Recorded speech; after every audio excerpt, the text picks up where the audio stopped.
अस्सलाम वालेकुम नाजरीन, welcome to the show walk your talk. जो बोलो सो करके दिखाओ। अगर जो बोलो और वो कर ना सको तो फिर बोलो ही ना, और अगर बोल दो तो फिर करके दिखाओ। ये सिंपल सा फ़लसफ़ा है हमारे प्रोग्राम का भी, और ज़िंदगी का भी यही फ़लसफ़ा होना चाहिए कि पहली बात सोच समझ के करनी चाहिए। कई दफ़ा we have to eat our words. हमें जो हम बात कह देते हैं वो बाद में हमें उल्टी पड़ जाती है, इसलिए सोच समझ के बोलना चाहिए। और ख़ास तौर पे आज के प्रोग्राम में जो मैं बात करना चाहूँगा कि हमें ह्यूमिलिटी से काम लेना चाहिए, आजी और इनकसारी से काम लेना चाहिए।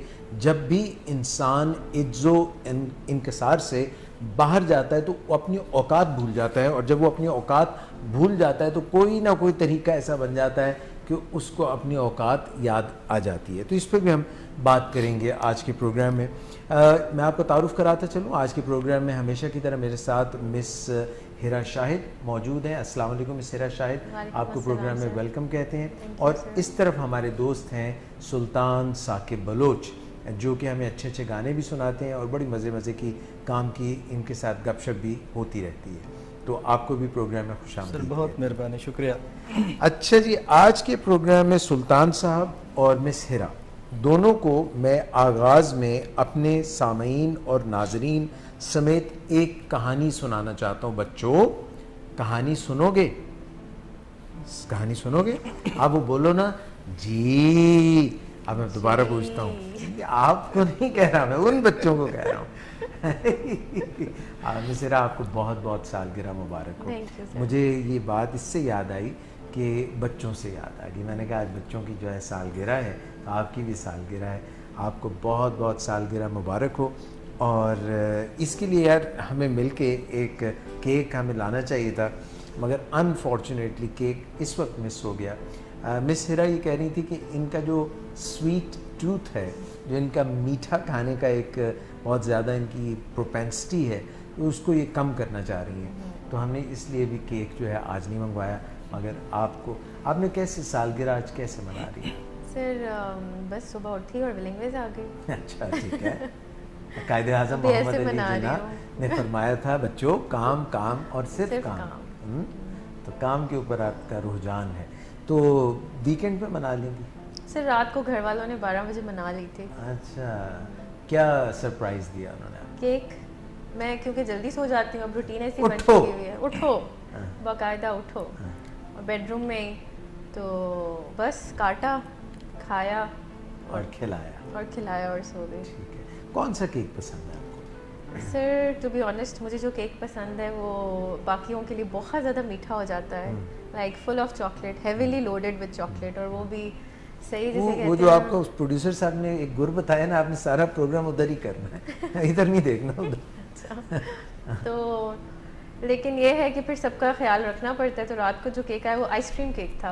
अच्छा। तो मेरे लिए वो थोड़ा फीका था, तो फिर मेरी उसकी जो कंजम्पशन थी थोड़ी बढ़ गई, क्योंकि वो फीका था। ओ, मीठा अपना पूरा स्वीट टूथ पूरा करने के लिए कंजम्पशन ज़्यादा हो गई। बिल्कुल, तो वो भी बात बड़ी ख़तरनाक थी।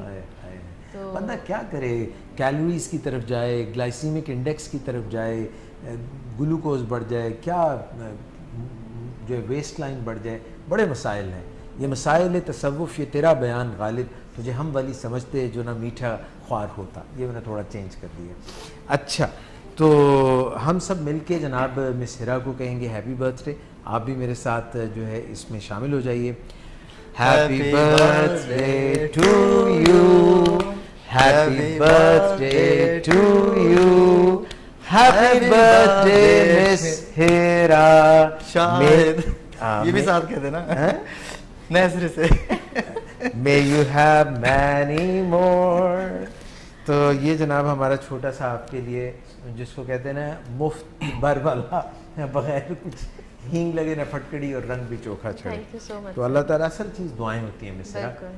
हमारी दुआ है अल्लाह ताला आपको हमेशा खुश व खुर्रम, कामयाब, सेहतमंद और हर तरह से अल्लाह ताला आप पर अपने रहम व करम जारी रखे। Thank you so much sir. बुजुर्गों की दुआएं ऐसी होती हैं। अच्छा जी, तो मैं एक कहानी आप दोनों को सुनाने लगा था, बीच में मिस हिरा की बर्थडे आ गई। और आज मेरे पास जो है बड़ी मज़े की कहानियाँ भी हैं, काम की बातें भी हैं। अच्छा, ये जो कहानी है ना सुल्तान साकिब जी सर, ये आपने सुनी होगी पहले, और मुझे लगता है मिस हिरा और आप लोगों ने भी शायद, इधर हमारे साथ जो है आज राशिद साहब हैं कैमरे की दूसरी तरफ, और उमैर तो हमेशा की तरह हैं, और अरसलान भी हैं, और इधर जो है एक मुझे नज़र आ रहे हैं और कभी नहीं नज़र आ रहे, उनका नाम असद असगर है, तो म्यूज़िशियन। अच्छा जी, ज़िंदगी का एक नक्शा ये भी है समझने के लिए तहरीर पूरी पढ़ना। हम ज़िंदगी को किस तरह से समझते हैं इस पे भी बात करेंगे कि दूसरों के ख़यालात को अगर हम समझ सकें, पढ़ सकें, और क्या कहते हैं साइकोलॉजी में इसको, कि हम सिर्फ अपने आप तक महदूद ना रहें बल्कि दूसरों की भी जो है सोच समझ सकें, हम उनका नज़रिया, उनकी फ़िक्र, उनका अकीदा जो है उसको भी हम समझ सकें। क्या कहेंगे? सर ये एक कम्युनिकेशन की टिप भी है जिसको हम हार्मोनाइज कर कहते हैं, हार्मोनाइज करना, कि अगर हम किसी से बातचीत कर रहे हैं तो हम उसका पॉइंट ऑफ व्यू पहले अंडरस्टैंड करें और फिर अपना पॉइंट ऑफ व्यू दें। उससे ये होगा कि जब हम उसका पॉइंट ऑफ व्यू अंडरस्टैंड करेंगे तो हम उसका माइंडसेट, उसका पर्सपेक्टिव उसी के आगे जब रखेंगे दोबारा, उसमें थोड़ी बहुत चेंज हम करेंगे अपने उसके माइंडसेट के अकॉर्डिंगली, और वो चेंज होगा जो कि उसके लिए भी एक्सेप्टेबल होगा और हमारे लिए भी एक्सेप्टेबल होगा। कॉमन ग्राउंड्स हम ट्रेस करके फिर किसी से बात करेंगे। तो ये बात मेरा ख्याल है जो आप करें उससे ही से मिलती जुलती है कि हम जब किसी से बातचीत करें या अपनी बात किसी से करें तो हम उनकी भी पॉइंट ऑफ व्यूज़ को वैल्यू करें और उनको अंडरस्टैंड करें। ये ऐसे ही है ना कि कॉन्सेप्ट्स को या फैक्ट्स को पहले सिमुलेट करें फिर कॉम्प्रिहेंड करें। बिल्कुल ठीक है, वेरी वेल एक्सप्लेन।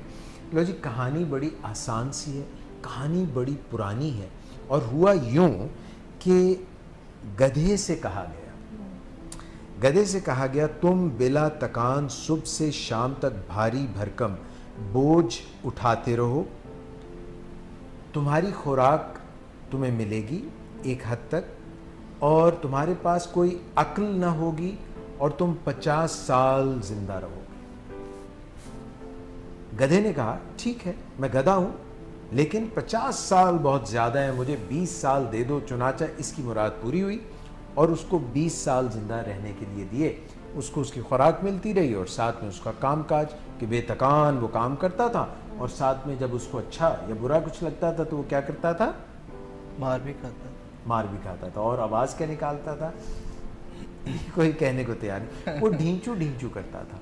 और ये ढींचू ढींचू में सबसे पहले वो एक लंबा गहरा सांस लेता है, जिस तरह हम नहीं कोई किसी को मुश्किल आन पड़े तो हम कहते हैं हाँ, तो वो पहले सांस लेता है, तो उसकी फिर वो ढींचू ढींचू शुरू करता है। अच्छा, नेक्स्ट बारी जो आई वो कुत्ते की थी। कुत्ते से कहा गया कि तुम इंसानों के घरों की हिफाजत करोगे, इंसान के सबसे अच्छे दोस्त होगे, और इंसान से बची हुई चीज़ें खाओगे, और तुम्हारी ज़िंदगी 30 साल होगी।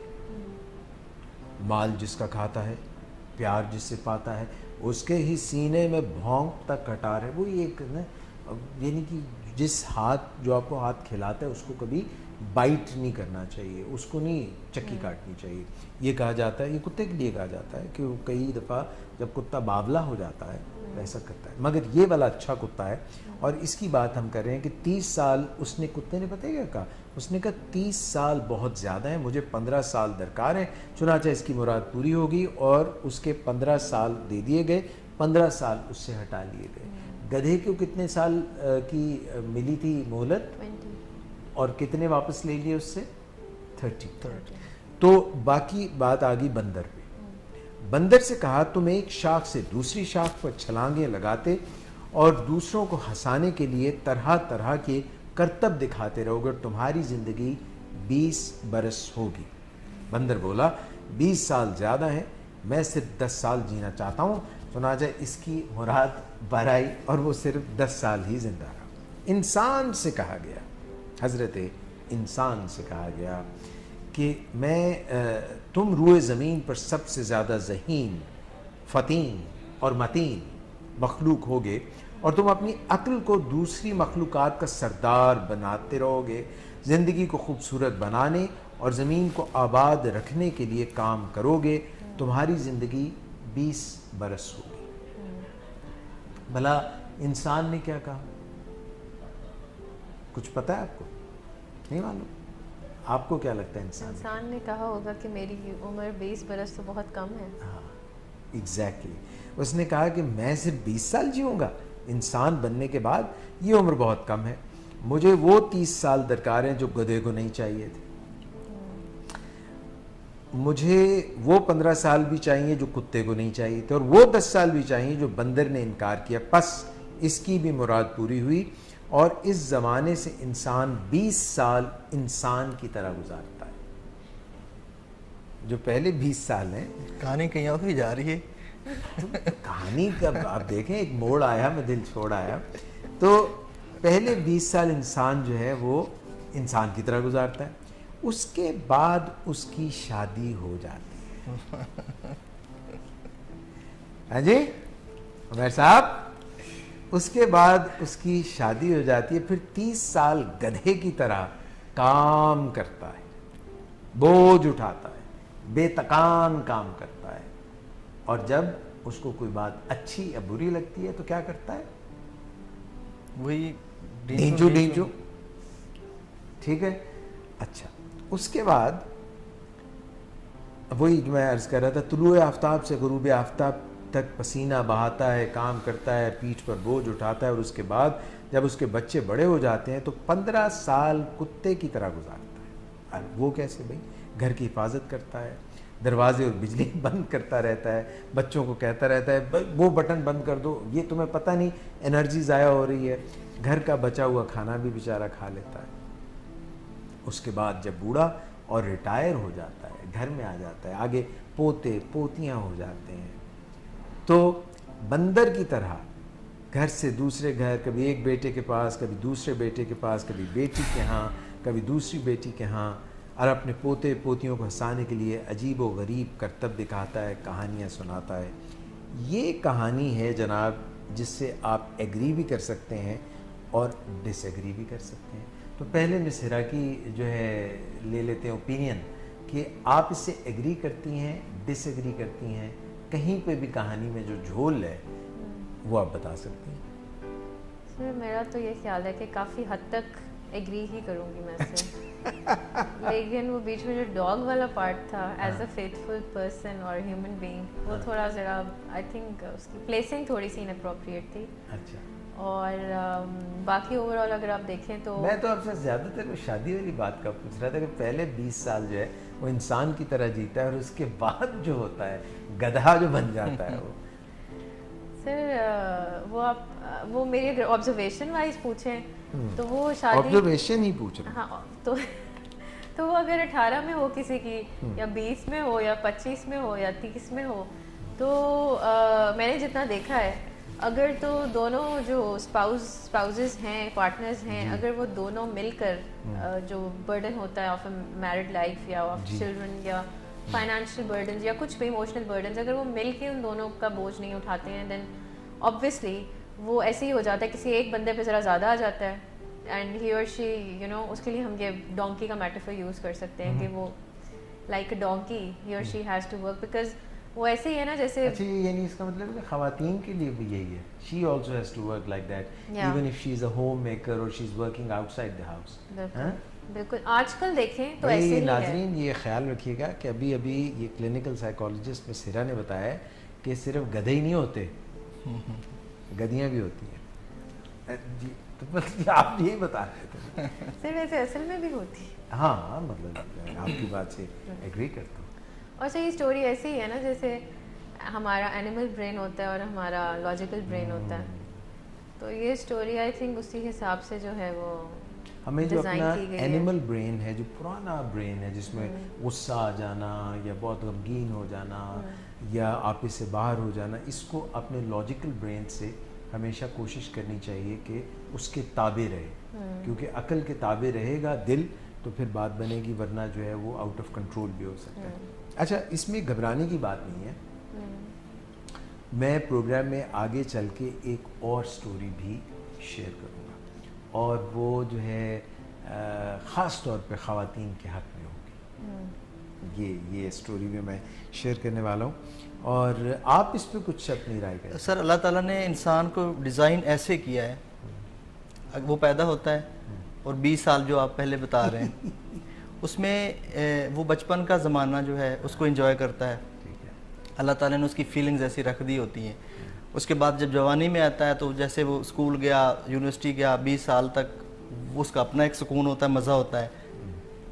और जब आप कह रहे हैं ना कि उसके बाद जब शादी हो जाती है तो वो दूसरा पीरियड शुरू हो जाता है। शादी के बाद भी देखें तो अल्लाह ताला ने वो डिज़ाइन ऐसे ही कर दिया है कि वो अपनी बीवी के साथ वो खूबसूरत लम्हात उसको एक साथी मिल जाता है। बल्कि वो, मैं तो कहता हूँ कि मियाँ बीवी एक दूसरे का लिबास होते हैं, वो एक दूसरे का पर्दा होते हैं। तो वो उसका एक अपना उसके लिए ज़िंदगी गुजारने का एक बहाना होता है, खूबसूरती है उस रिलेशन की। और जब फिर बच्चे आ जाते हैं तो बच्चों के लिए अल्लाह ताला ने और फीलिंग्स रख दी हैं। तो वो अल्लाह ताला ने डिज़ाइन ऐसे किया है कि वो कभी भी उसको वो बोझ नहीं लगता है। सही है। उसके बाद जब आप लास्ट टाइम आप कह रहे हैं तो जब पोते आ जाते हैं, नवासे आ जाते हैं, उसका एक अपना सुकून होता है। उसको जितना मर्जी ज़िंदगी में उसने काम कर लिया होता है, लेकिन कहीं भी उसको अल्लाह ताला ने ये फील नहीं करवाया, क्योंकि अल्लाह ने उसकी फीलिंग्स ऐसी रख दी हैं हर एज के हिसाब से।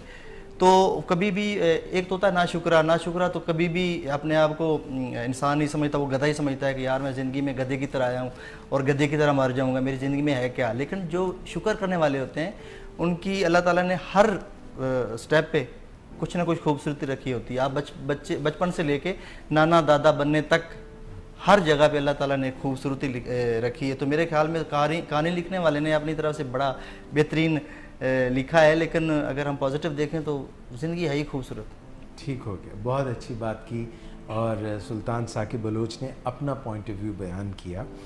अच्छा, इसमें बच्चों का आपने एक जिक्र कर दिया बीच में, तो मैं एक छोटा सा स्किट देख रहा था नाजरीन, और उसमें क्या था कि दो दोस्त आपस में बैठे बातचीत कर रहे हैं। तो एक बड़े मियाँ दूसरे बड़े मियाँ से पूछते हैं कि वो तेरा एक न्याणा सी, उन्होंने नज़र नहीं आंदा सी सही, ते वो अन्ना जिहा सी, वो की करदा अजकल? कहंदा जी वो अजकल जिहड़ा ना ये रूह ते हलाल कमेटी च लगा है। चंद वेखदा, बड़े हैरान होंदे ने। कहंदा एक होर भी तेरा पुत्तर सी ते बड़ियां चोरियां शोरियां करदा सी, ते हुण की करदा? कहंदा जी थानेदार लवाता हुण।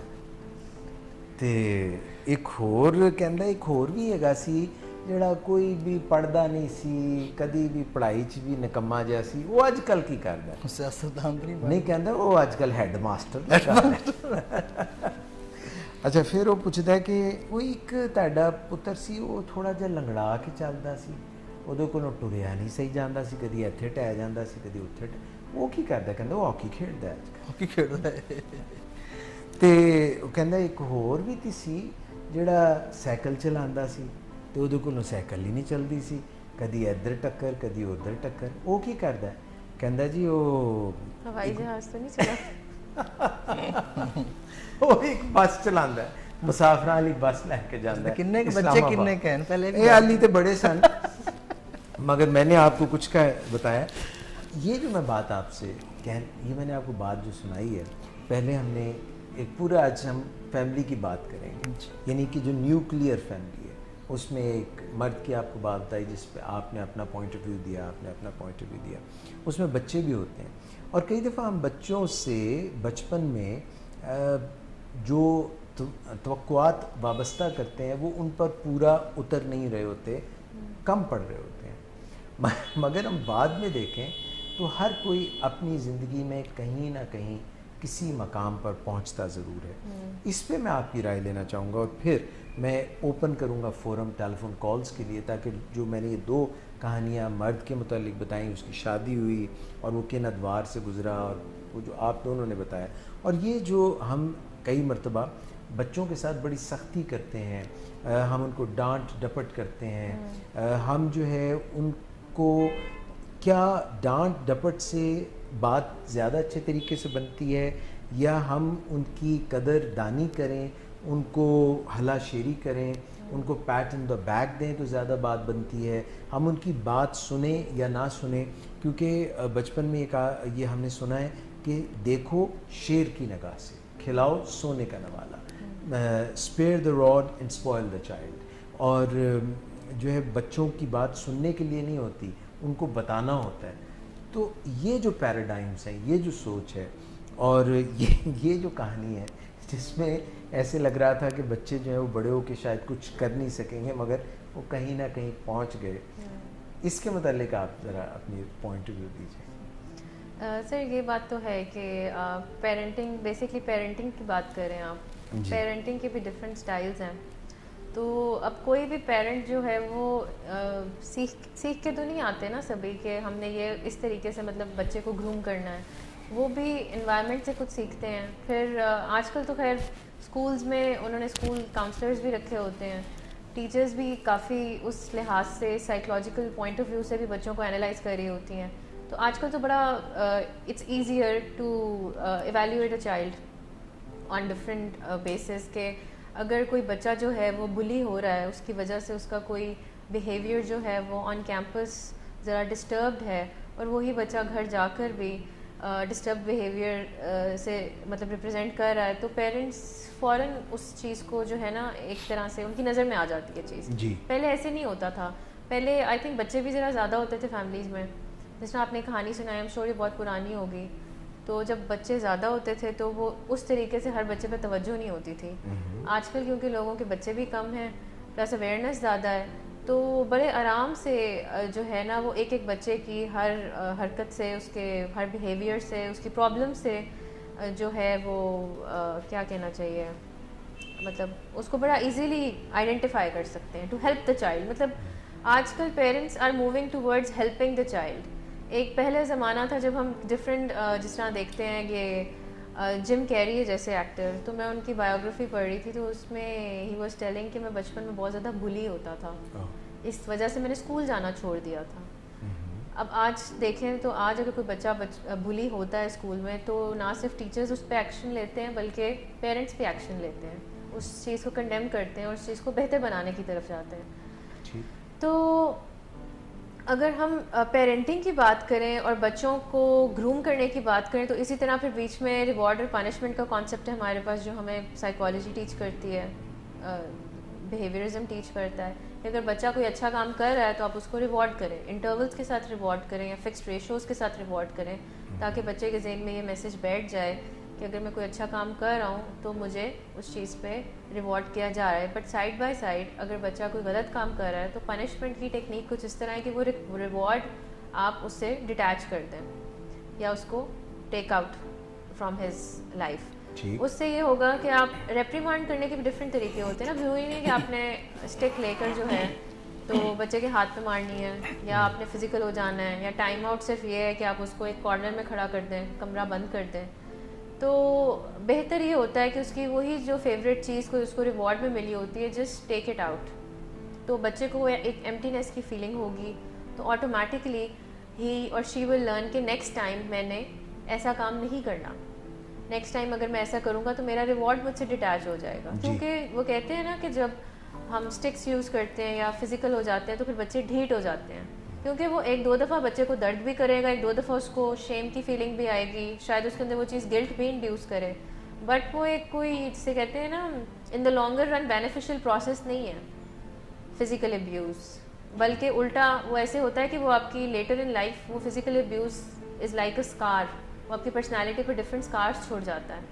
अक्सर आपने सुना होगा कि जो बच्चे देखते हैं अपने फादर्स को वायलेंट होते हुए घरों में या फिज़िकल अब्यूज़ करते हुए विद देयर मदर्स, तो there is a very higher probability कि बड़े होके वो भी अपनी वाइफ्स के साथ वही चीज़ रिपीट करते हैं, क्योंकि उन्होंने वो चीज़ लर्न की होती है। तो बच्चे जब चलते ही लर्निंग और मॉडलिंग पे हैं तो ये सारा का सारा हमारे पे है कि हम उनको क्या चीज़ लर्न करवा रहे हैं, ऐसी क्या चीज़ मॉडल कर रहे हैं जो वो सीख रहे हैं, क्योंकि उन्होंने वैसे ही बनना है जैसे हम उनको सिखाएंगे।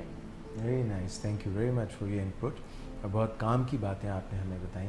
सुल्तान साहब, आप भी सुन रहे थे मिस हिरा की बात और आप अपने जहन से, अपनी सोच से, अपनी ऑब्जर्वेशन से, अपने मुशाहिदे से आप क्या कहेंगे? मेरे ख्याल में उन्होंने कंप्लीट सारी बातें जो की हैं मैं एग्री करता हूँ, यही चीज़ मैं भी बताना चाहता था। लेकिन एक और चीज़ ऐड करूँगा कि आप रोल मॉडल अपने बच्चों के लिए खुद बनने की कोशिश करें। अगर आप कामयाब हैं ज़िंदगी में तो बच्चों को बजाय ये कहने के कि ये ना करो, वो ना करो, ये ना करो, वो ना करो, एक ही फ़िक्रे में आप ये बता सकते हैं कि बेटा मैं ज़िंदगी में कामयाब हूँ, मैंने ये किया था तो कामयाब था, ये नहीं किया था तो कामयाब था। अगर आप ज़िंदगी में नाकाम हुए तो आप बच्चों को ये कह सकते हैं कि बेटा मैं ये करता था, नाकाम हो गया, काश मैं ये कर लेता तो कामयाब हो जाता। ये तो होगी 2-3 बातें। उसके बाद आप बच्चों की तरजीहात देखें, बचपन से ही पता चल जाता है। जैसे मेरा एक भतीजा है और वो, मैं गांव जाता हूँ देखता हूँ तो वो मतलब कह सकते हैं कि एक्टिंग बहुत ज़्यादा करता है। छोटा सा है लेकिन इतनी एक्टिंग करता है, मैं खुद हैरान हो जाता हूँ कि ऐसे वो कभी। तो मैं उसे कहता हूँ कि अगर आपने ज़िंदगी में एक्टर बनना है तो वो शाहरुख खान का बड़ा फ़ैन है। मैंने कहा शाहरुख खान ये करता था, ऐसे स्ट्रगल करता था, ऐसे उसकी हिम्मत थी, वो सारा उसका स्टाइल ये था। अगर आप वैसा बनना चाहेंगे तो ये किया करो, सबसे पहले तालीम मुकम्मल करो, उसके बाद ये करो। अब उसको पता है कि मैंने बड़े हो के शाहरुख खान बनूंगा, या कम से कम हीरो बनूंगा बहुत बड़ा, तो मैंने पहले स्टडी कंप्लीट करनी है, फिर मैं यूनिवर्सिटी जाऊंगा। और जैसे कॉलेजेस में देखते हैं कि को एजुकेशन होती है और पता नहीं क्या बहारें होती हैं, तो मैं पढ़ूंगा तो आगे जाऊंगा। इसी तरह आप उनकी तरजीहात देखें बचपन में और उस हिसाब से उनको गाइड करें कि बच्चे के अगर कोई क्रिकेटर, उसको उसकी आदत क्रिकेटर से मिलती हैं, किसी खिलाड़ी से मिलती हैं, तो आप उनको उनकी मिसाल दे सकते हैं कि ये बेहतरीन खिलाड़ी था, इसने ये किया था तो ऐसे ऊपर ज़िंदगी में गया है, और इन चीज़ों से बचा था तो ये नाकामी से भी बच गया है। तो ये चीज़ें 3-4 हैं जो इधर उधर की आप बच्चों को समझा सकते हैं। मुझे बीच में एक एग्जांपल याद आई है, जैसे उन्होंने कहा कि बच्चों को रोके नहीं, कि हम जिस तरह बहुत ज़्यादा आजकल मैं नोटिस करती हूँ कि mothers are like don't do it, stop, don't do this, don't do that. वो बच्चों की ना पर्सनैलिटीज़ बड़ी सप्रेस्ड सी। एग्जैक्टली। मेरी एक फ्रेंड थी, मुझे उसकी बड़ी मज़े की लगी ये चीज़ कि उसके बेटे को आदत थी, एक तो बहुत ज़्यादा वो जहाँ जाता था स्ट्रॉज के पीछे पड़ जाता थी, वो सो ऑब्सेस्ड विद स्ट्रॉज। और वो कई दफ़ा मतलब पेरेंट्स पे बात आ जाती है ना, अगर बच्चा स्टोर में खड़ा हुआ या बर्थडे पार्टीज़ में वो स्ट्रॉज उठा रहा है तो लोग देख रहे होते हैं कि ये माँ बाप मना क्यों नहीं कर रहे, क्योंकि इवेंचुअली बच्चे ने तो फेंक ही देने हैं थोड़ी देर बाद। तो व्हाट शी डिड वाज के, और वो करता क्या था, स्ट्रॉज देके ना वो हमेशा स्विचेस में घुसाता था। तो उसने क्या किया, पहले तो स्विचेस को टेप लगाई, फिर उसने एक प्लास्टिक की बास्केट ले ली, उस बास्केट के अंदर देयर वर सेवरल होल्स। तो उसने क्या किया, मल्टीपल कलर्स में स्ट्रॉज रखे कप्स के अंदर। अब वो उसका बेटा वो स्ट्रॉज लेकर और वो बास्केट के अंदर घुसा के और उधर से निकाल के और वो इतने मज़े का डिज़ाइन बनाते हैं, and then he feel so happy कि अब ये एक इनोवेशन है ना कि मदर ने उसको उसकी उस हैबिट को जो है पॉजिटिवली चैनलाइज किया है, वो उसका अब एक प्ले थिंग बन गया है। ये वही बात जो अभी इन्होंने कही आपने, उसी की मिसाल बहुत अच्छी दी कि अगर एक बच्चे में आपको एक चीज़ नज़र आ रही है तो बजाय उसको रोकने टोकने के और उसकी वो जो सलाहियत है उसको सल्ब करने के और ख़त्म करने के, हम उसकी मदद कर सकते हैं। और बच्चों को ऑब्जर्व अच्छे तरीके से करना चाहिए। फॉर एग्जांपल हम 4 बंदे बैठे हैं या कोई गेस्ट आपके घर में आ जाते हैं, तो खाने में कोई खराबी आ रही है, फॉर एग्जांपल कोई कह सकते हैं कोई मक्खी किसी की चाय में बैठ रही है, किसी ने नहीं देखा, वो बातों में लगे हुए, अगर बच्चा बैठा है और वो उसने देख लिए तो बोलने, मैंने अक्सर देखा है, बोलने लगता है या कुछ कहने लगता है तो बच्चे कोई उल्टी सीधी बात ना कर दे, उठने लगा है तो बच्चों को आदत होती है ना कि उसके सामने कुछ उठा के खाना ले को मिठाई पड़ी है, तो कम से कम बच्चों को पहले देखो तो सही ना, पूरी बात सुने बगैर कभी भी कोई डिसीजन नहीं लेते। पूरी बात अगर आप सुनेंगे, अब उसको देखेंगे करना क्या चाहता है, फिर ही आप कुछ उसको अच्छा या बुरा कह सकते हैं। जैसे कि बहुत बड़ी मिसाल मैं अक्सर देता हूँ कि हमारा कलमा शरीफ है ला इलाहा इल्लल्लाह मोहम्मद रसूलुल्लाह, तो आधा अगर हम सुनते हैं ला इलाहा, इसका मतलब है कि कोई रब ही नहीं, ला इलाहा कोई रब नहीं। जब अगर आपने सिर्फ आधी बात सुन ली है कि ला इलाहा, उसके बाद आपने कह दिया ये तो काफिर हो गया, ये कह रहा है रब ही नहीं है, पूरी बात तो सुने ला इलाहा इल्लल्लाह, अल्लाह के सिवा। तो इसी तरह बच्चों को ऑब्जर्व पहले करें, अब उनकी पूरी बात सुने, उनको कॉन्फिडेंस दें, उसके बाद ही आप उनको ज़रा अच्छे तरीके से तरबियत उनकी कर सकते हैं। ये बात आपने सही कही है। पिछली दफ़ा जो मैंने कहानी सुनाई थी चंगेज़ खान की, जिसके पास एक उकाब था और वो उसको मना कर रहा था कि ये पानी मत पियो, और वो उसने उकाब को गुस्से में मार दिया। ये बच्चे बड़े ऑब्जर्वेंट होते हैं, बड़ी कीन ऑब्जर्वेशन होती है, और अगर चाय में मक्खी गिर जाए किसी के तो वो मना कर सकते हैं। मुझे एक और कहानी सी, छोटी सी बात याद आ गई, कहानी नहीं, कि एक साहब थे, मियाँ बीवी का आपस में अच्छा तालमेल था, तो किसी के घर में कोई काफ़ी सारे मेहमान, एक ही वक्त में कोई 20 मेहमान आ गए। उन साहब का नाम मुझे जो याद पड़ रहा है वो मैर था। तो वो बड़े ज़हीन थे, अक्लमंद थे। तो अब बेगम ने उनको आके कान में कहा कि सब ने कहा कि भाई चाय सर्व करें, अब 20 कप चाय। तो जब बेगम ने जाके देखा तो घर में चीनी कोई नहीं थी। तो उसने आके कहा कि उमर साहब घर में चीनी कोई नहीं है, तो क्या करें? उसने कहा कोई बात नहीं, तुम चाय सर्व करो। तो जब चाय सर्व कर दी गई तो उसने कहा लो जी मेरा एक ऐलान सुन लो इससे पहले कि सब चाय पिए। आज जिसके कप में चाय नहीं ना होगी, चीनी सॉरी जिसके कप में चीनी नहीं होगी, वो हम सबको ले जाके बाहर आइसक्रीम खिलाएगा। एक में नहीं है, बाकियों में है, लेकिन जिसके कप में नहीं होगी वो हमें ले जाके जो है ना, और नतीजा ये निकला कि कोई भी नहीं बोला कि मेरे कप में चीनी नहीं है। तो इस तरह से समझदार लोग भी होते हैं। और हम आगे बढ़ेंगे प्रोग्राम में, मगर अभी एक छोटी सी ब्रेक हम ले लें। अभी ब्रेक या आगे चलने दें? हाँ, अभी हम एक छोटी सी ब्रेक अगर यहाँ पे लेंगे तो फिर आगे नहीं ले सकेंगे। मेरा ख़्याल है हम ऐसा करते हैं कि आप लोगों को दावत देते हैं कि आप हमें फ़ोन करें और फ़ोन लाइंस हम ओपन कर देते हैं। और अगर ये जो हमने काफ़ी सारी बातें की, प्रोग्राम के आगाज़ में हमने बात की कि किस तरह से इंसान के मुख्तलिफ़ अदवार होते हैं ज़िंदगी के, उन पे बात की गई। फिर उसके बाद जो है हमने बात की कि बच्चे जो हैं वो आगे बढ़कर ज़िंदगी में आगे बढ़कर कैसे क्या बन सकते हैं, और कई दफ़ा हम उनके ऊपर काफ़ी रोक टोक कर देते हैं, कहाँ पे हमें रोकना चाहिए, कहाँ पे उनकी हमें जो है we should help them achieve whatever they want to achieve. और इसके अलावा भी बहुत सी बातें हैं, मगर अभी हमने टेलीफोन लाइन इसलिए ओपन की हैं कि आप अगर हमें कॉल करना चाहें आप हमें कॉल कर सकते हैं। और मैं मिस हिरा से इसी असना में एक बात करना चाहूँगा। मिस, कई दफ़ा बड़े हो जाते हैं लोग, मगर उनके अंदर कोई ऐसी शेम होती है जिसके ऊपर वो जिसको छुपा रहे होते हैं अपने अंदर, उसको टॉक्सिक शेम भी कहते हैं। उस पर ही हम बात करेंगे। अभी कॉल आ रही है, कॉल ले लेते हैं। अस्सलाम वालेकुम। वालेकुम सलाम। क्या हाल है आपका? अल्हम्दुलिल्लाह मैं बिल्कुल ठीक हूँ। आप खैरियत से? बहुत अरसे बाद प्रोग्राम में आपसे बात हो रही है। जी वाकई। और भी मैं आपसे मज़ीद बात करती हूँ। पहले तो मैं हिरा को हैप्पी बर्थडे कहना चाहूँगी। Thank you so much. ये जवाबी कार्रवाई में आपको हैप्पी बर्थडे भी कह रही हैं और आप इनसे दो चार बातें भी कर लें। अस्सलाम वालेकुम। वालेकुम सलाम। हिरा कैसी हो आप? मैं ठीक हूँ, आप कैसी हैं? मैं भी ठीक हूँ, अल्लाह का शुक्र है। Happy birthday to you and many happy returns of the day. Thank you so much. अभी मैं सुन रही थी बड़ा इंटरेस्टिंग तरीके से आपके घर वालों ने सेलिब्रेट किया रात को, आपको नींद से जगा के।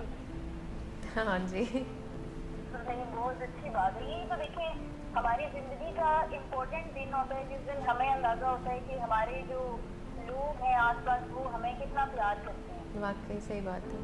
तो ये तो दिन हमारा स्पेशल होता है ना। तो आज आपका डे है तो मैंने सोचा आपको भी स्पेशली ग्रीट किया जाए। Thank you. You are welcome. तो अभी हाँ, आप जो बात कर रही थी ना, अभी आप पॉजिटिव रीइंफोर्समेंट और नेगेटिव रीइंफोर्समेंट की बिल्कुल एक्यूरेट बात है। और यही तो हम अपने पेशेंट्स को यहाँ पे समझा रहे होते हैं। बिल्कुल।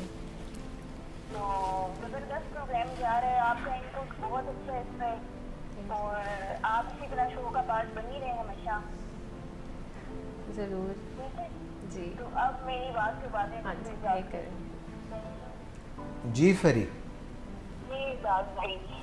तो प्रोग्राम में आज आपके व्यूअर्स में एक बड़ा खास बंदा आया हुआ है। अच्छा, कौन? वो हमारा लॉस्ट बंदा, आपको याद होगा, एक आपके बहुत ही करीबी फ्रेंड, जो कि मैं आपको कहती थी कि अगर कभी मैं ना हुई तो मेरे बाद जो सेकंड नंबर पे लीडर होगा ना आपके फ्रेंड्स का, फजल किंग खान। ओ, फजल किंग खान आज आ चुके हैं? आए हुए हैं। तो अच्छा, मैं सबको बताना चाहता हूँ, फजल किंग खान से थोड़ा सा मैं जो है लोगों को इंट्रोड्यूस भी कर दूँ। फजल किंग खान जो हमारे बड़े ज़बरदस्त फ़ैन हैं, उनका ताल्लुक़ पेशावर से है और बहुत ही ज़बरदस्त तरीके से हमारे प्रोग्राम्स में पार्टिसिपेट करते थे। मैं जो रेडियो पे प्रोग्राम करता था हर जगह पे मौजूद थे। और फिर क्या हुआ कि इनकी शादी हो गई और फिर ये गुम गए। तो ये काफ़ी अरसे, एक साल फिर इनके माशाल्लाह बेटी भी हुई, ये साहिब औलाद भी हुए और अब इनको ज़रा सर खुजाने की फुर्सत मिली है तो ये वापस आए हैं। इसी में मेरा ख्याल है 1.5-2 साल तो गुजर गए हैं। बिल्कुल, और हम इनको बहुत मिस करते हैं हर शो में। हाँ जी। और और एजाज भाई अभी फजल किंग खान को मैं ऑन एयर जवाब देना चाहूंगी, इसीलिए मैंने सोचा मैं पहले उनकी बात कर लूं। जी जी। कि फजल किंग खान ने आपसे क्वेश्चन जो कमेंट्स में पूछा है ना, वो ये है कि बेटा जो होता है ना किसी का भी, वो शादी से पहले तो माँ बाप बहन भाइयों के लिए बड़ा प्यारा होता है, ठीक। लेकिन जब उसकी शादी हो जाती है तो वो भी बेटा घर वालों की नजर में खटकने लग जाता है, उन्हें बुरा लगने लग जाता है। रियली? तो वो ये पूछ रहे हैं कि ऐसा क्यों होता है, घर वालों के व्यूज क्यों बदल जाते हैं बेटे के लिए? देखिए, पहले तो इसका जवाब मैं दे देता हूँ, फिर मिस हिरा से भी और सुल्तान से भी इसका जवाब ले लेंगे हम बाय बाय। फिर मैं भी दूंगी। मेरे ख्याल में तो ये बात है कि वो खटकने नहीं लगता। जो अपनी औलाद होती है, जो अपना बेटा होता है, उससे कुछ हमारी एक्सपेक्टेशंस होती हैं, तवक्कुआत हमारी वाबस्ता होती हैं, और अगर तवक्कुआत से वो किसी तरह भी कम कर रहा है तो शादी से पहले उसका इल्ज़ाम माँ ख़ास तौर पे उस पर नहीं देती। उस वक्त वो ये नहीं कहती कि इसी में कोई कमी है, क्योंकि वो उसकी अपनी तो प्रोडक्ट होती है, खुद ही तो उसने उसको सिखाया होता है, खुद ही तो ऐसा बनाया होता है। अब क्या होता है कि जब वो शादी के बाद कुछ टाइम अपनी बीवी को देता है, जो कि उसका देना बनता है, क्योंकि बीवी को जो लेके आया वो कौन सा लव मैरिज भी हो तो फिर घर में तो ले ही आया ना, मतलब बीवी तो बन गई, बंधन तो बन गया। आपने सारों के सामने डेक्लेरेशन तो दे दी कि अब ये औरत मेरी बीवी है। तो औरत जिस अपना घर छोड़ के आई है और उसको इम्पोर्टेंस तो मिलनी चाहिए। एग्जैक्टली। तो अब वो क्या होता है कि वही जो खातून होती हैं, जो उसकी अम्मी हैं या उसकी बहनें हैं, अगर वो उसकी कोई बात पे उस तरह से पहले की तरह जो भी उसका ट्रेंड है वो तो अब भी वही है जो पहले था, मगर अब उनको वो नज़र आने लगता है वो ट्रेंड, और वो कहती है कि ये बीवी के सिखाले में आ रहा है, ये वो उसके ऊपर सारा जो है ना जो डंप है वो उसके ऊपर बीवी पे कर देते हैं, जिसकी वजह से जो है आपस में कदूरतें भी पैदा होती हैं, फासले भी पैदा होते हैं। लड़का भी अब लगता है, अच्छा हो सकता है कि लड़के की आमदन उतनी ज़्यादा ना हो जितनी उससे एक्सपेक्टेशंस हों, तो वो अब उसने ज़ाहिर अपना एक घर भी चलाना है और माँ को भी साथ लेके चलना है और जगहों पे भी जाना है, तो वो भी एक फैक्टर है जिसको हमें केटर करना चाहिए, हमें समझना चाहिए। तीसरी बात ये हो जाती है कि उसकी अपनी औलाद भी हो सकती है, फिर ख़र्चे बढ़ जाते हैं और उतनी ज़रूरी नहीं है कि आमदन उस तरह से बढ़े। सो ये काफ़ी सारे फैक्टर्स हैं जिनको हमें सोचना होता है, और बजाय उसकी बीवी को बुरा समझने के और उस लड़के को बुरा समझने के कि ये मेरा बेटा जो है पहले तो बड़ा अच्छा था, अब ये निखट्टू है, अब ये बुरा है, ये बीवी के उस पर आ जाता है, जन मुरीद हो गया है, रन मुरीद हो गया है, ये जो सारी चीज़ें हैं ये फासलों को कम नहीं करती, फासलों को मज़ीद बढ़ा देती हैं। और हम जब किसी को समझते हैं, उसकी मदद करते हैं, तो ये दोनों तरफ होती हैं। वैसे मुझे लगता है ज़्यादातर 70 to 80% बेटे, ये भी मैंने कम करके मार्जिन बताया है, बेटे ऐसे ही होते हैं जो अभी भी अपनी वालिदा का ख्याल करना चाहते हैं, अपने वालिद का ख्याल करना चाहते हैं, अपनी जो भी उनकी जित हद तक मुमकिन होता है वो अपनी ज़िम्मेदारियाँ पूरी करते हैं।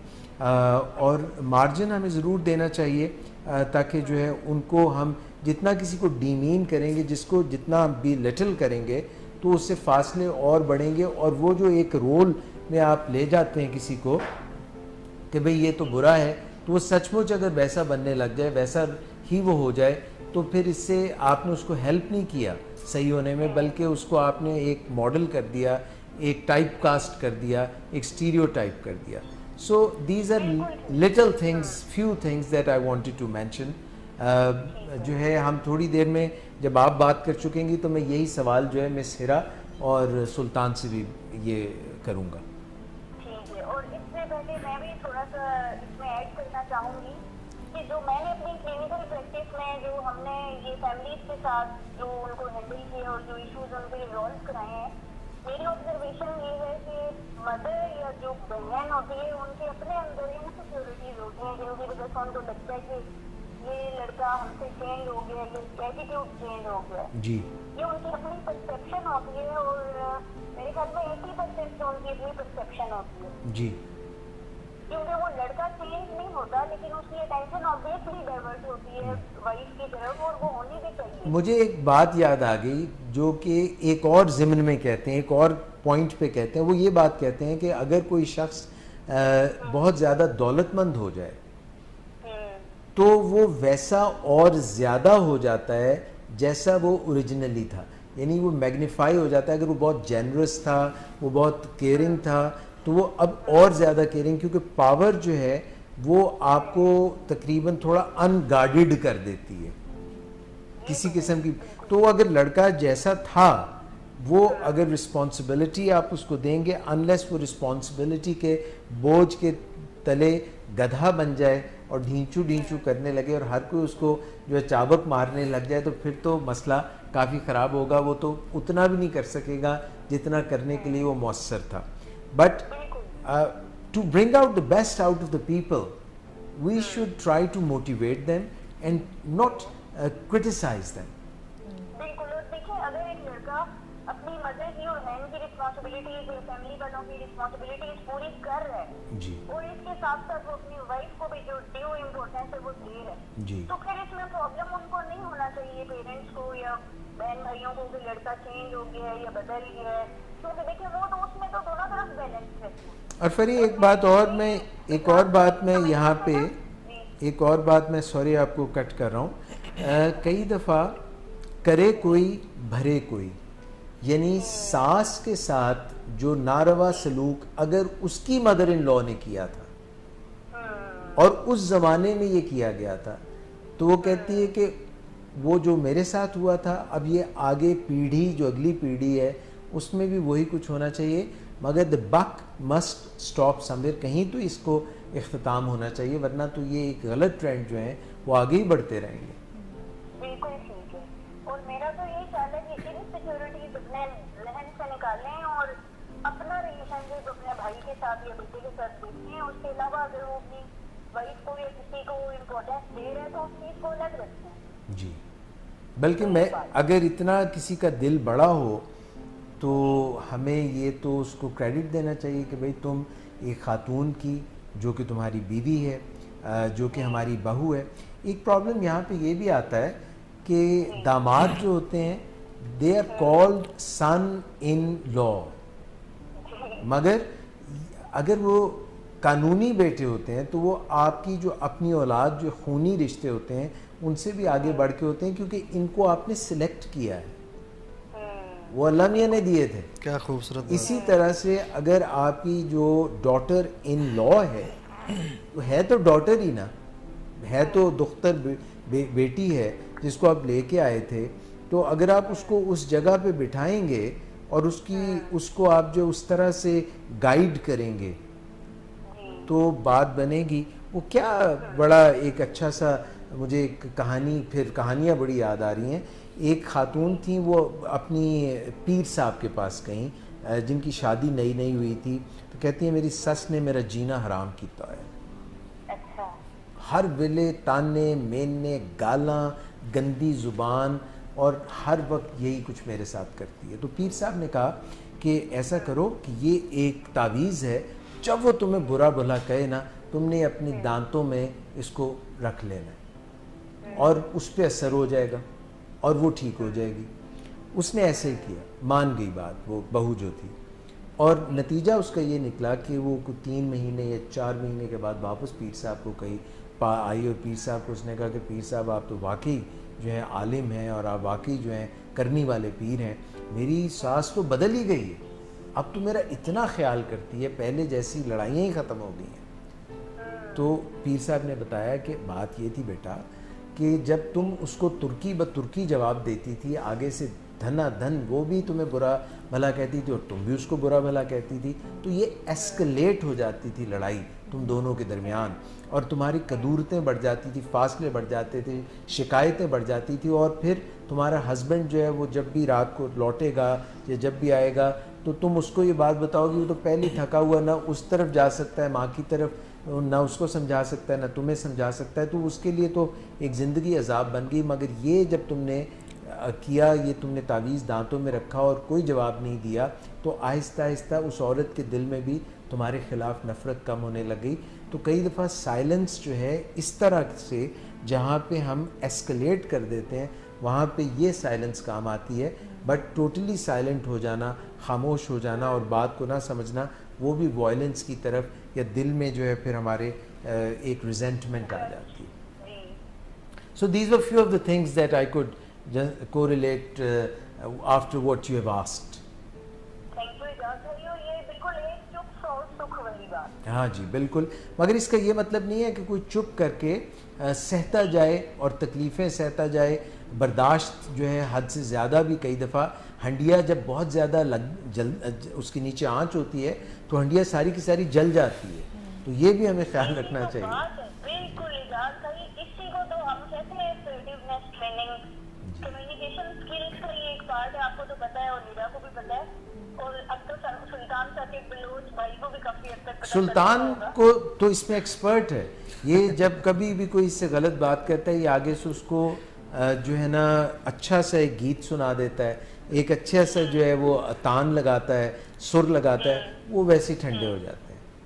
अच्छा, और मजे की बात ये कि सुल्तान साकिब बलोच भाई के जो व्यूज ये एक्सप्रेस कर रहे होते हैं ना, वो बड़े इंटरेस्टिंग होते हैं। अभी जो ये बात कर रहे थे लाइफ के फेजेस के बारे में, कि जिंदगी की जो एक फेज से दूसरे फेज में ट्रांजिशन है, वो ये कह रहे थे कि बड़ी खूबसूरत चीज होती है वो। जी, और इन्होंने बहुत ज़्यादा साइकोलॉजी की किताब पढ़ी है, वो उसको कहते हैं ज़िंदगी। सही बात। हाँ सर, मुझे लगता है हम किताबी बातें करते हैं और ये मतलब लाइफ एक्सपीरियंसेस से बात करते हैं। ये बात हिरा ने भी सेकंड कर दी है, कहती हैं वो अपने तजुर्बे और ज़िंदगी की किताब से बात करते हैं और हम सिर्फ जो है नफ्सियात की किताबों की बातें करते हैं। तो ये इन दोनों का ब्लेंड जो है ना आपके प्रोग्राम को टॉप पे ले जाता है। ये इन दोनों की मेहरबानी के प्रोग्राम में आ जाते हैं। बहुत शुक्रिया फरी। अभी शुक्रिया नहीं, अभी अच्छा अभी जी, अभी इसलिए कि मेरे कुछ और बंदे भी हैं, उनका नाम नहीं लिया तो वो मेरे से आप सबका नाम लें। मैं बताती हूँ, मेरी जो फ्रेंड्स मेरे बुढ़ापे पे अपने काम छोड़ के सारी आई हुई हैं, उनके नाम मैं जरूर लूंगी। डॉक्टर शहनाज सत्ती, वो जो है अपने क्लिनिक से आई है, वेलकम। और डॉक्टर शहनाज सत्ती का तो फिर आपको पता है कि मेरी जिंदगी में कितना इम्पोर्टेंट एक वो है प्लेस है। आपकी बहनों जैसी, मेरी बहनों जैसी, ये 2 बहनें हैं मेरी, एक कराची में और एक इधर जी। तो इसके अलावा ये कि वो मेरी बहुत अच्छी इंटर्न जो है मलिहा खालिद, वो भी आई हुई है। वेलकम। और जनाब राबिया महमूद मेरी बहुत अच्छी फ्रेंड है, वो भी आई हुई है। इसके अलावा अगर किसी का नाम स्किप हो रहा है तो आई एम सॉरी, अभी तक मैंने कमेंट्स में नहीं। हाँ, Sadia Chaudhry, Welcome to her. Best friend की छोटी बहन Sadia Chaudhry. Welcome to her. Welcome to everyone who has come and who is attending and who is participating in our show and who is viewing our show. Thank you very much. Thank you Ijaz भाई, और इन सब की तरफ से आपको thank you कह रही हूँ। बहुत शुक्रिया, आपका सबसे ज़्यादा शुक्रिया। थैंक यू, और इसके अलावा it was nice talking to you all. Same है। और हीरा को वंस अगेन हैप्पी बर्थडे। और इसके बाद प्रोग्राम के बाद कोई केक कटिंग होनी चाहिए आप लोगों की। अच्छा चले फिर कुछ बंदोबस्त करते हैं इसका भी। और चॉकलेट केक मुझे नहीं कह रही थी, heavily loaded with chocolate cake होना चाहिए, कोई वो खिलाए हीरा को आज आप। कर देते हैं आज, ऐसा केक होगा, वो कहते हैं ना डेथ बाय चॉकलेट।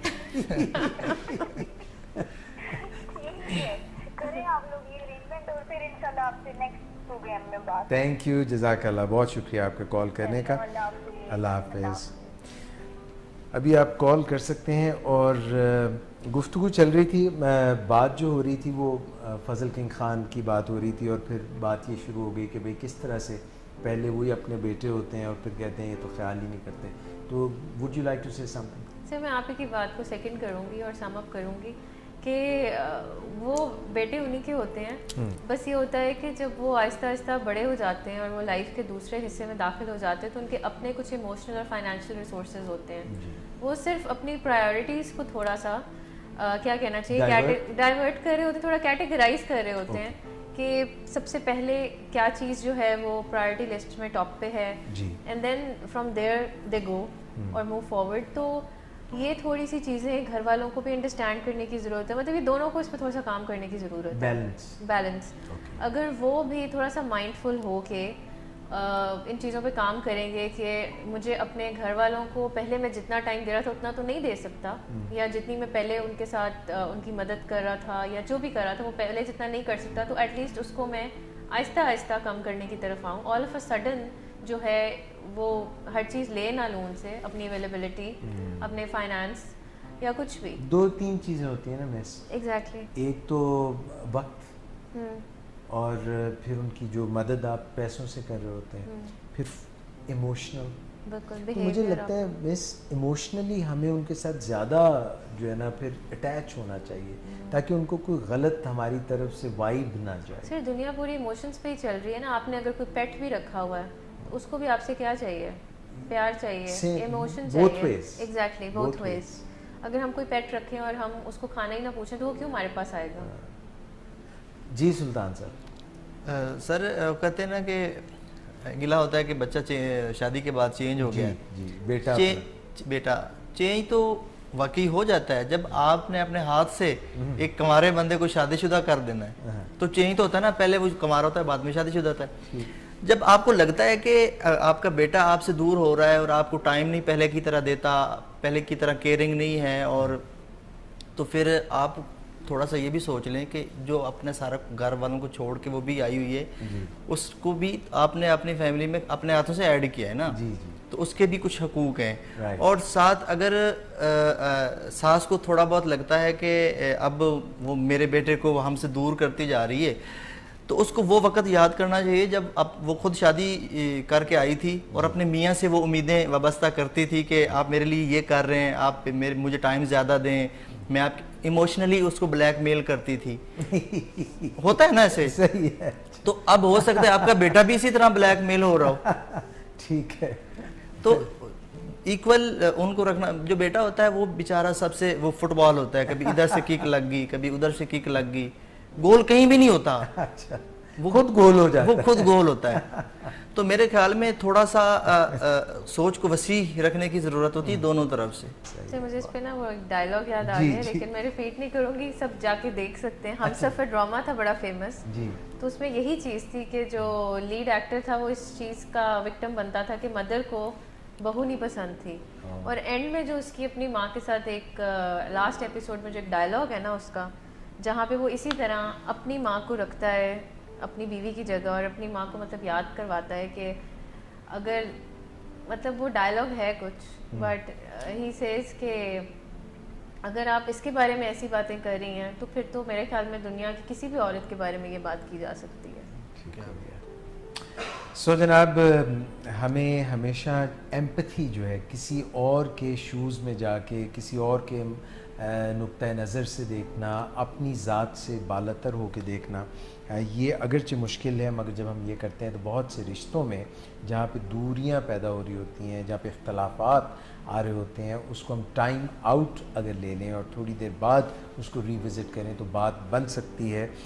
जहाँ पे गुफ्तगू होती है, जहाँ पे मोहब्बत होती है, जहाँ पे प्यार होता है, जहाँ पे चाहत होती है, जहाँ पे हम ये चाहते हैं पहले से हम ये सोच लेते हैं कि हमने ये रिश्ते ख़त्म नहीं करने, इनमें आगे बढ़ना है, तो वहाँ पे कोई ना कोई जगह ज़रूर रास्ता बन ही जाता है। और मैं ये करूँ कि आप लोगों के कमेंट्स जो हैं वो भी रियल टाइम शामिल कर सकूँ, तो इस तगो दो में मैं स्क्रॉल कर रहा हूँ और यहाँ पे वीडियोस खंगाल रहा हूँ कि हमें जो ही वो वीडियो नज़र आए जिसमें हम और आप इस वक्त एक दूसरे से मुखातिब हैं। और आपको पता है ना कि जब भी हम कोई काम सच्चे दिल से करते हैं तो वो इतना मुश्किल नहीं होता, वो हो जाता है। मैंने तलाश कर लिया और जितने भी लोग इस वक्त हमारे साथ प्रोग्राम में मौजूद हैं, जिनमें हमारे सुनने वाले, देखने वाले, कुछ नाम मुझे सामने नज़र आ रहे हैं, उन सब का एक दफ़ा फिर से मैं शुक्रिया अदा करता हूं।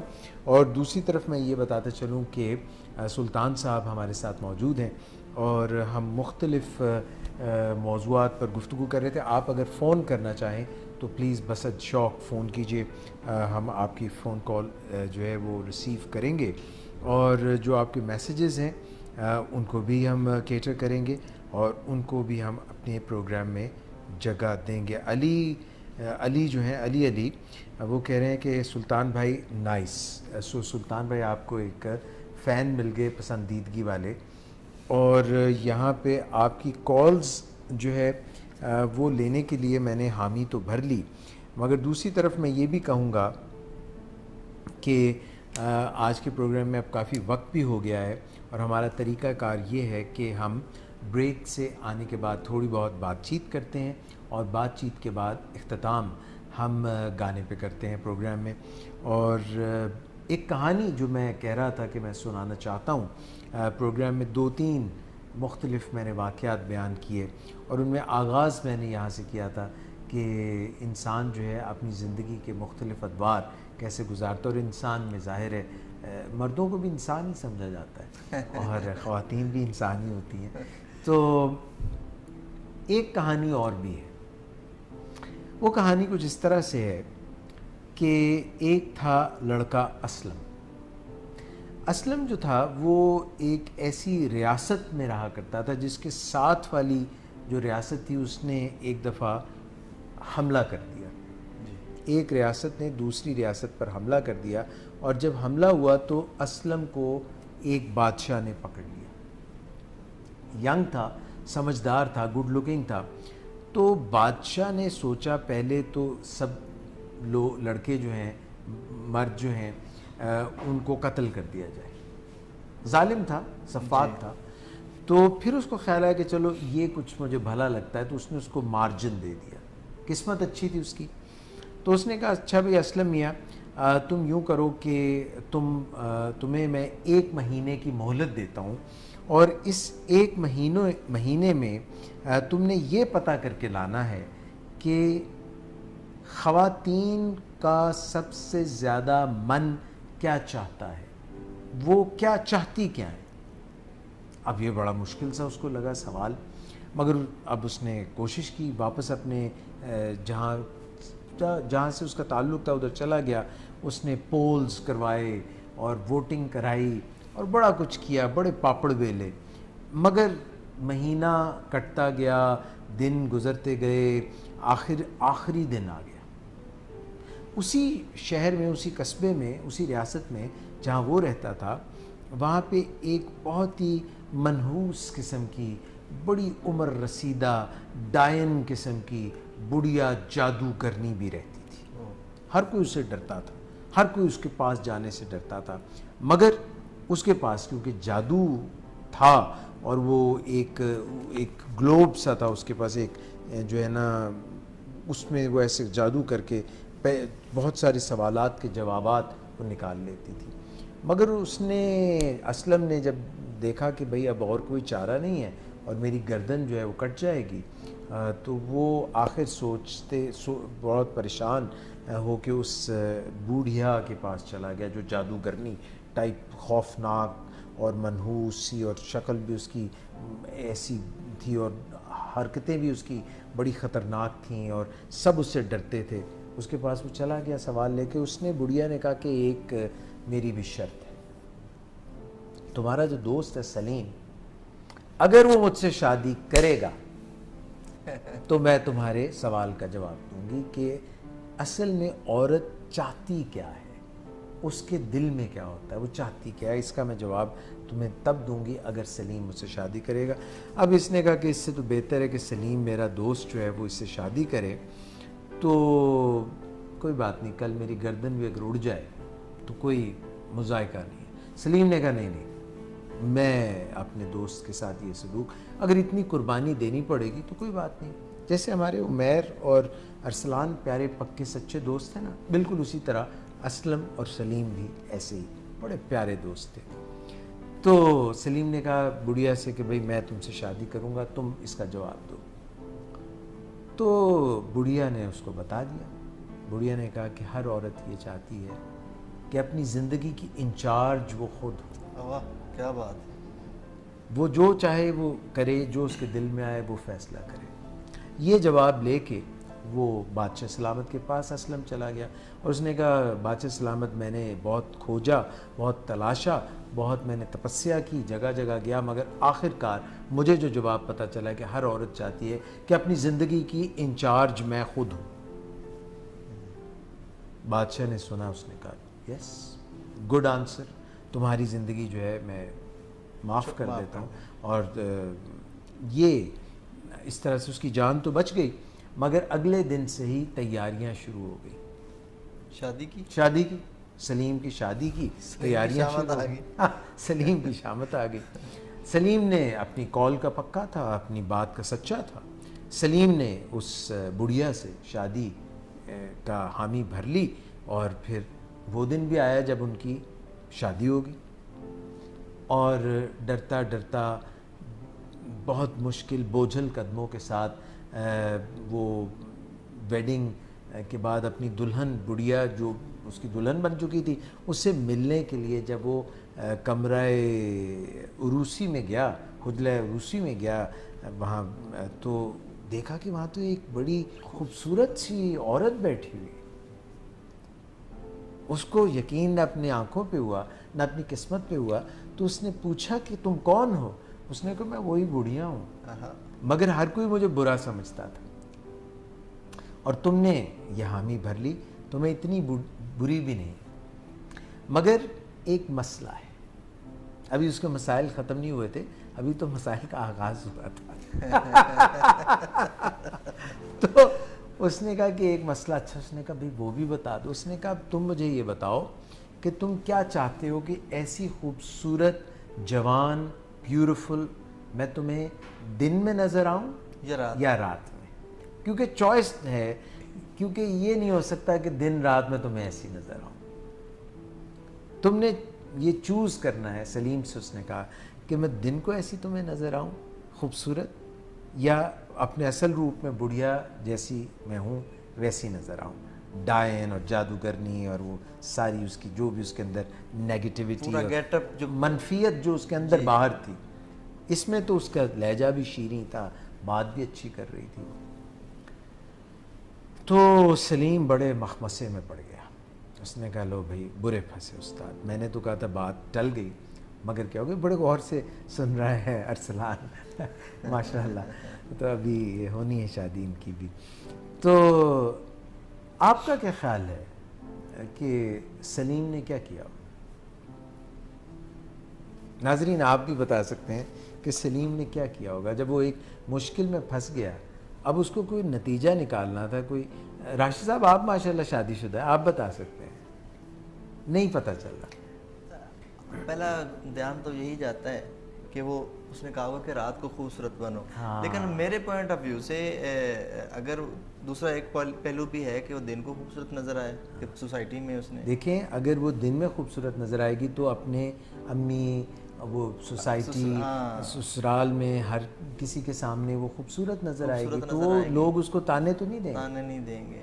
और रात को वो फिर वही बुढ़िया, तो सिर्फ उसको वो खुद को एक जो है ना बलिदान देना पड़ेगा, उसको खुद को कुर्बानी देनी पड़ेगी। रात को अकेले को झेलना पड़ेगा, अकेले, और बाकी दिन को पूरी सोसाइटी में अपने रिश्तेदार, बहन भाई और दोस्तों को। X point be noted. और उसने पता क्या किया, उसने बुढ़िया की वो बात याद की जो बुढ़िया ने बताई थी कि औरत चाहती है कि अपनी ज़िंदगी की इंचार्ज वो खुद हो। उसने कहा तुम ही फैसला कर दो क्या बात कि तुम क्या चाहती हो। और पता है क्या हुआ, वो दिन में भी उसी तरह खूबसूरत नज़र आती थी और रात में भी, क्योंकि चॉइस उसने बुढ़िया पे छोड़ दी, उसने अपने पास चॉइस नहीं रखी। सो ख्वातीन हज़रात, आज के प्रोग्राम में हमने जहाँ पे बात का आगाज़ किया वो यहाँ से थी कि मर्द कई दफ़ा ये सोचता है कि वो ये ज़िंदगी भी ले ले, वो ज़िंदगी भी ले ले, इंसान ऐसा सोचता है, मर्द हो या औरत हो। फिर हमने वो जो एक फरीफुई ने सवाल किया था उनकी तरफ से, हमारे जो हैं फजल किंग खान की तरफ से, हमने उस पर भी बातचीत की कि किस तरह से जो है वालिदा जब बेटे को कहती हैं कि ये तो बदल गया है।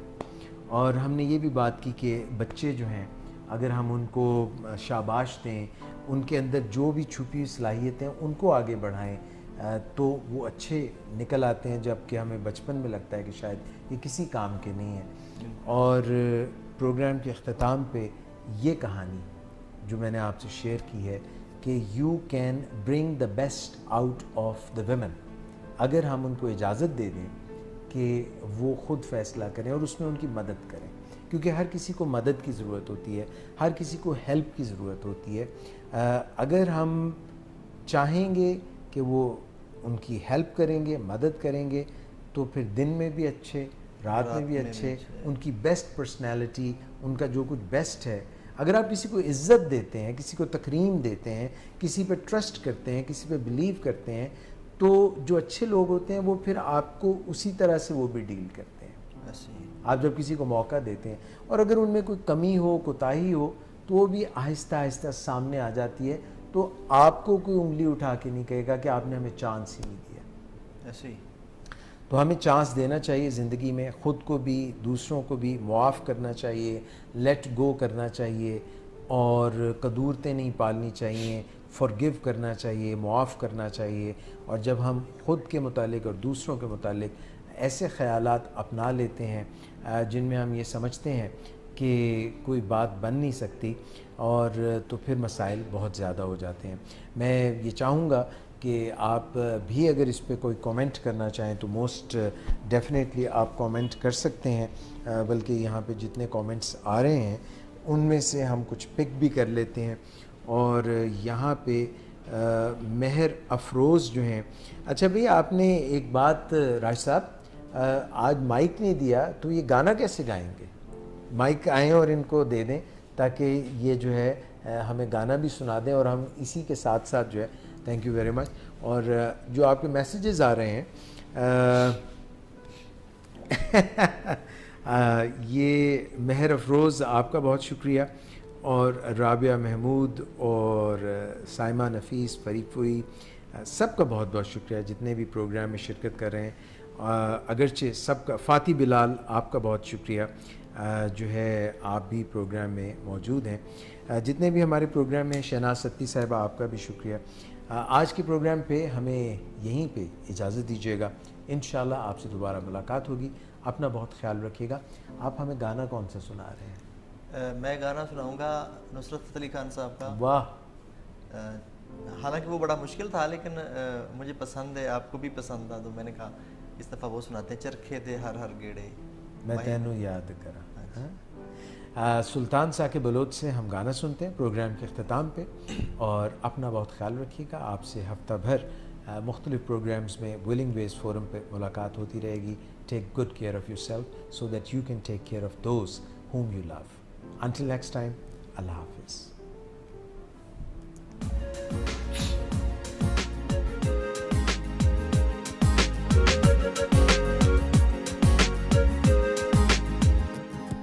चरखे दे हर हर गेड़े माही मैं तेनू याद करां। चरखे दे हर हर गेड़े कदिया ततड़ी दे वेड़े माही मैं तेनू याद करां। चरखे दे हर हर गेड़े माही मैं तेनू याद करां। चरखे दे हर हर गेड़े माही वे तेनू याद करां। माही वे तेनू याद करां। माही वे माही तेनू याद करां। माही वे तेनू याद करां। माही वे तेनू याद करां।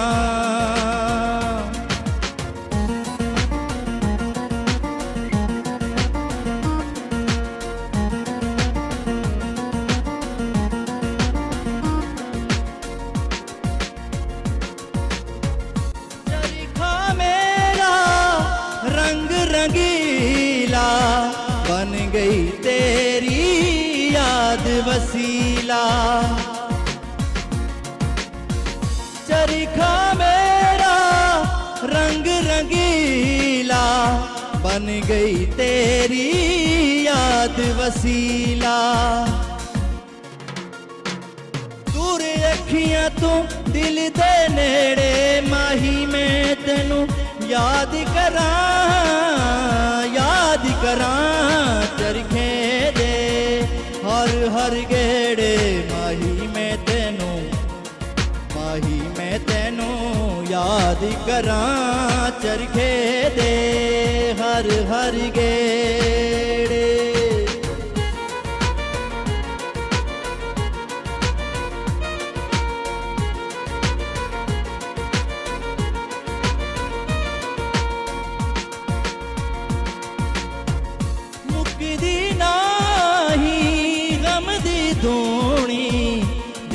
जिमें कट्टी जावा होवे पई दूनी मुकदी नाही गम दी दूनी जिमें जिमें कट्टी जावा होवे पई दूनी मेरे दुखड़े कौन न बेड़े माही मैं तेनू याद करां चरखे दे हर हर गेड़े माही मैं तेनू याद करां चरखे दे हर हर गेड़े माही वे तेनू याद करां माही वे तेनू याद करां माही वे माही तेनू याद करां माही वे तेनू याद करां माही वे तेनू याद करां